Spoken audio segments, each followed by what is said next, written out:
على سید الانبیاء والمرسلین وعلى آلہ واصحابہ اجمعین۔ اللہ رب العزت کا بے حد لامتناہی بے حساب شکر ہے جس نے ہم سب کو تعلیم قرآن کے لیے، تفہیم قرآن کے لیے اور اسرار اور فہم قرآن کے لیے خوبصورت لمحات اور اپنے قلب و روح کو، ظاہر و باطن کو، دنیا آخرت کو بہتر کرنے کے لیے اللہ رب العزت نے ہم سب کو اعلیٰ لمحات، بہترین ساعتیں درس قرآن کی خوبصورت مجلس ہمیں نصیب فرمائی۔ اللہ کے حضور دعا ہے اللہ تعالی ہم سب کو تا حیات نیک مجالس، پاکیزہ محافل ہمیں نصیب فرما کے پاکیزہ زندگی لمحہ بلمحہ نصیب فرمائے۔ آیت نمبر 151 جس میں اللہ رب العزت نے بیت اللہ شریف کے بعد، کعبہ کے بعد نبی علیہ الصلوۃ والسلام کی جو نعمت ہے اس کا ذکر فرمایا کہ جیسے کعبہ تمہارے لیے نعمت ہے اسی طرح میرے رسول بھی تمہارے لیے نعمت ہے۔ قرآن مجید کے ایک اور مقام پہ اللہ نے فرمایا کہ اللہ نے اس نبی رسول اپنے عظمت والے محبوب کو بھیجا ان پڑھوں میں۔ جب نبی کریم صلی اللہ علیہ وسلم مکہ میں تشریف لائے تو پورے عرب میں اس وقت 1 درجن لوگ لکھنا پڑھنا جانتے تھے، کسی بڑے علم سے واقف نہیں تھے۔ یہ جو جدید علم ہے اس وقت بھی تھا، فلسفہ وغیرہ، لیکن وہ تھا ایران، اس طرف فارس میں اور روم میں پھر یہ آج کل یورپ ہے، اس میں جو ہے علم کی ترقی تھی، سقراط بقراط وغیرہ وہ ادھر کے تھے، اور لیکن جہاں رسول اکرم صلی اللہ علیہ وسلم تشریف لائے وہاں لکھنا پڑھنا بھی 1 درجن لوگ جانتے تھے۔ اتنے بڑا عرب ہے اور بالکل وہ علمی میدان سے ناواقف تھے اور انسانیت کے تقاضے بھی کھو چکے تھے اور انسانیت نام کی چیز ان میں نہیں رہی تھی۔ انتقام کو، قتل و غارت کو، لڑائی اور فساد کو اور بادشاہت اور غلامی کو وہ سب کچھ سمجھتے تھے۔ غلام ہے، بادشاہ بادشاہ ہے، تو وہ اس طرح سے زندگی گزار رہے تھے۔ نبی کریم صلی اللہ علیہ وآلہ وسلم تشریف لائے، یہاں تک ہو گیا تھا کہ اگر کوئی غلام بھولے سے بھی آقا سے آگے قدم رکھ لیتا تو اس کی گردن قلم کر دیتے۔ اگر کوئی بھولے سے پانی پہلے پی لیتا تو اس کی گردن قلم کر دیتے کہ تمہیں اتنا ہی نہیں پتا کہ آقا بیٹھا ہے اور تم پہلے پانی پی لیا تم نے۔ تو مائیں جو ہیں وہ ان کی قدر بالکل نہیں تھی، وہ منڈیوں میں بکا کرتی تھی اور عورتوں سے، بیٹی سے وہ اس قدر دور ہو گئے تھے کہ وہ بیٹی سنتے ہی لال پیلے ہو جاتے اور زندہ درگور کر دیتے بیٹیوں کو اور مائیں منڈیوں میں بیچتے۔ نہ علم تھا نہ انسانیت تھی۔ تو نبی علیہ الصلوۃ والسلام آئے تو اتنی جلدی حضور نے کیسے پڑھا لیا، اتنی جلدی کہ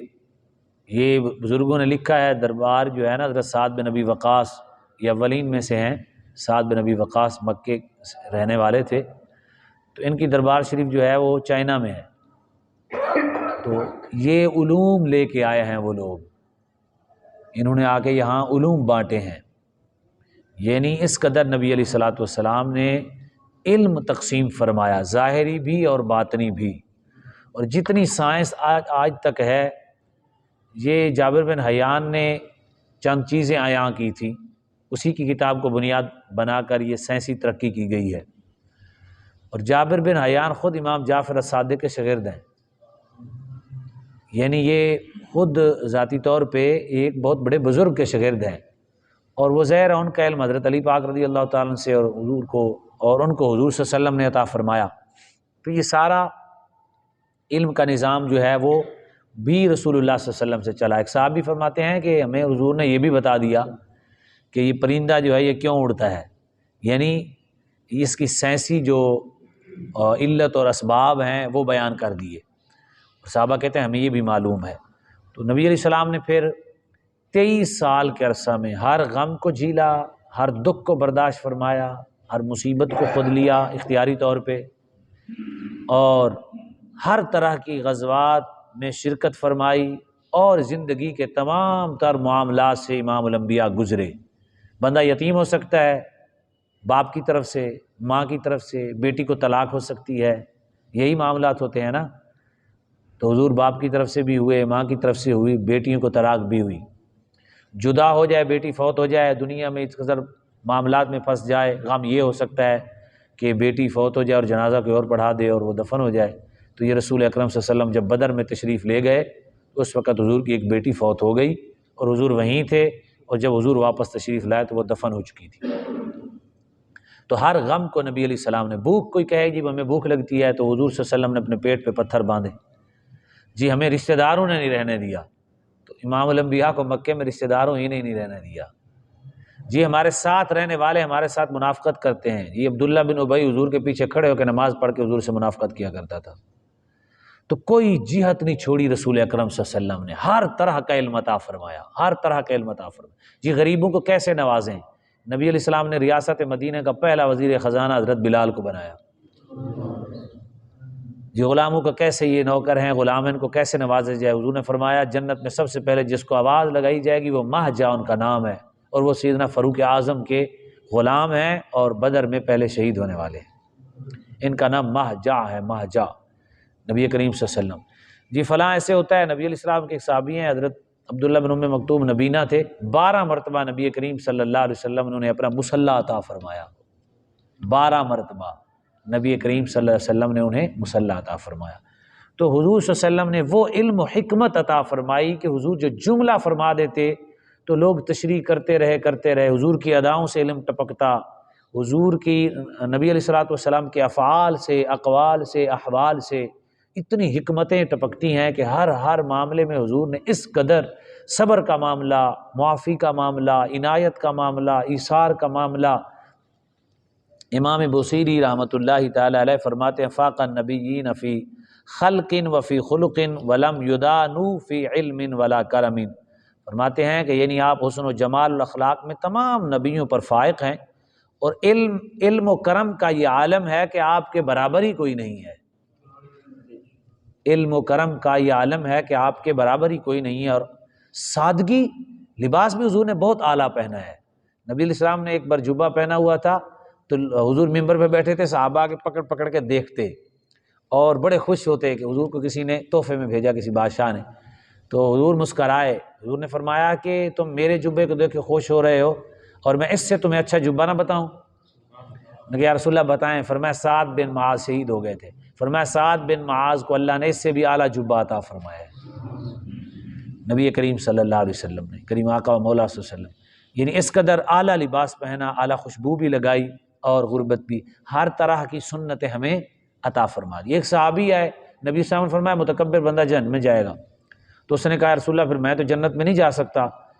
حضور نے فرمایا کیوں؟ اس نے کہا میرا دل کرتا ہے میرا گھوڑا بڑا خوبصورت ہو اور بڑا طاقتور ہو، اور میرے کپڑے کمال قسم کے اعلیٰ ہوں، اور میرا گھر بھی اچھا ہو۔ تو نبی علیہ مفہوم حدیث ہے، رسول اکرم صلی اللہ علیہ وسلم نے فرمایا اس وجہ سے، اس نے کہا جی سواری اور کپڑے تو میری چاہت ہے، تو یہ تو تکبر ہو گیا۔ حضور نے فرمایا نہیں، ان اللہ جمیل یحب الجمال، فرمایا اللہ بڑا خوبصورت ہے اور حسن کو بڑا پسند فرماتا ہے۔ فرمایا ہر چیز ہمیں بتائی، ہر لمحے ہر وقت ہماری تربیت فرمائی، ہر لمحے تربیت فرمائی، فوجی کیسا ہونا چاہیے، اس کا جنرل کیسے ہونا چاہیے، ریاست کیسے قائم کرنی چاہیے، اس کا جو مملکت کا امیر ہے وہ کیسا ہونا چاہیے، اس کی زندگی کا طرز کیسا ہونا چاہیے، اس کا طریقہ کیسا ہونا چاہیے، نبی کریم صلی اللہ علیہ وآلہ وسلم نے۔ تو یہ ہے جو اللہ نے ہمارے اوپر احسان فرمایا۔ قیامت تک دیکھیں اگر دین تبدیل ہوتا، اتنی دقتیں ہوتی ہیں دین تبدیل کی آپ سوچ بھی نہیں سکتے، یہاں ہے اور نبی ہے، اگلے شہر میں اور نبی ہے، اس ملک میں اور نبی ہے، اگلے ملک میں اور نبی ہے، نہ قانون ملے، نہ طریقہ ملے اور نہ معاملات ملیں، ایسے ہوتا ہے نا، اور بندہ الجھ جاتا ہے۔ لیکن اللہ نے ہمارے اوپر کتنا بڑا احسان کیا، دنیا کے جس کونے میں مرضی ہوں ہمیں دین رسول اللہ کا ہی نصیب ہوا ہے، جہاں مرضی ہوں ہم۔ تو یہ اللہ نے فرمایا کہ جیسے تمہارے اوپر کعبے کا میں نے کعبہ تمہیں عطا کر کے رحمت کی ہے، تمہارے اوپر نعمت عطا کی ہے، یہ میرا محبوب اس سے بھی بڑی نعمت ہے تمہیں جو نعمت نصیب ہو گئی ہے۔ تو اس لیے اللہ نے اس آیت میں اس کا ترجمہ کر لیتے ہیں، پڑھ کے اکٹھے پڑھ لیتے ہیں، کما ارسلنا